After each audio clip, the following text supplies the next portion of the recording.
ఆ జిల్లాలో వైఎస్ఆర్ పార్టీ పెద్దలకు కాపు సీనియర్ నేతలకి సఖ్యత కుదరడం లేదా? కొందరిని పార్టీ పెద్దలే పక్కన పెడుతుంటే మరికొందరు స్వయంగా పక్కకెళ్లిపోతున్నారా? కాపు నేతలను హ్యాండిల్ చేయడంలో కీలక నాయకుల సమన్వయ లోపమా?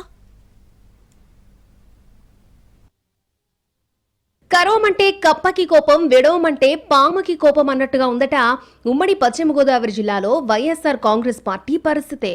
కాపు సామాజిక వర్గానికి చెందిన నేతలను హ్యాండిల్ చేసే విషయంలో పార్టీ పెద్దలు పెద్దగా ప్రభావం చూపలేకపోతున్నారా అనే అనుమానాలను వ్యక్తం చేస్తున్నారు అదే పార్టీ నాయకులు.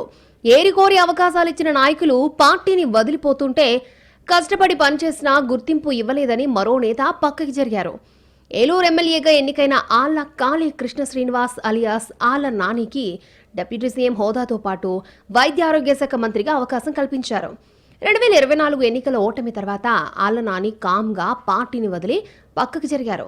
భీమవరంలో పవన్ కళ్యాణ్ ఓడించిన కాపు సామాజిక వర్గానికి చెందిన గ్రంథి శ్రీనివాస్ కు తగిన గుర్తింపు ఇవ్వకపోవడం, పక్క నియోజకవర్గానికి చెందిన నేతలు చులకనగా చూసే ప్రయత్నాలు చేయడంతో ఆయన కూడా ఆళ్ల నాని బాటే పట్టారు. కీలకమైన పాలకొల్లు నియోజకవర్గంలో కాపు ఓటర్ల ప్రభావం ఎక్కువగా ఉన్నప్పటికీ ఆ నియోజకవర్గంలో బీసీ సామాజిక వర్గానికి చెందిన నేతలను బరిలోకి దించుతూ వైసీపీ వరుసగా చేతులు కాల్చుకుంటుందని విమర్శలు వినిపిస్తున్నాయి. ఇదంతా పక్కన పెడితే తాజాగా తాడేపల్లిగూడెం నియోజకవర్గం ఇన్ఛార్జిగా ఉన్న మాజీ మంత్రి కొట్టు సత్యనారాయణ విషయంలోనూ అదే జరిగిందా అనే అనుమానాలు ఆ పార్టీ నేతలను కలవరపెడుతున్నాయట.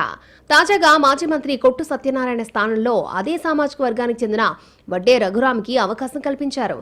వైసీపీ అధికారంలో ఉండగా డిప్యూటీ సీఎం హోదాతో పాటు మంత్రి పదవి అందినప్పటికీ కొట్టు సత్యనారాయణ ఆ అవకాశాన్ని ఉపయోగించుకోలేకపోయారు అని విమర్శలు రావడం, 2024 ఎన్నికల ఓటమి తర్వాత ఖాళీ అవుతున్న పార్టీని పట్టించుకోలేదని విమర్శలు కొట్టుని నియోజకవర్గ ఇన్ఛార్జిగా పక్కన పెట్టినట్టు సమాచారం. నరసాపురం పార్లమెంటు ఇన్ఛార్జీల విషయంలో కాపు సామాజిక వర్గ నేతలను కొనసాగించాలని పార్టీ క్యాడర్ ఆశిస్తున్నా అధిష్టానం మాత్రం అక్కడ బీసీ నేతలను కొనసాగించడంపై గందరగోళం నెలకొందన్న చర్చ జరుగుతోంది.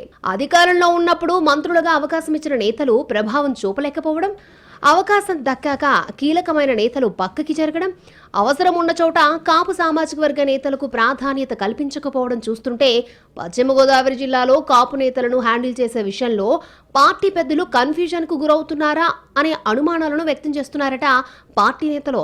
పదవులు అనుభవించి పక్కకు జరిగే వారి గురించి కాకుండా పార్టీ కోసం కష్టపడి పనిచేసే వారికి ఇప్పటి నుంచైనా ప్రాధాన్యతను పెంచాలని సామాన్య కార్యకర్తలు డిమాండ్ చేస్తున్నారని లోకల్ క్యాడర్లో చర్చ జరుగుతోంది.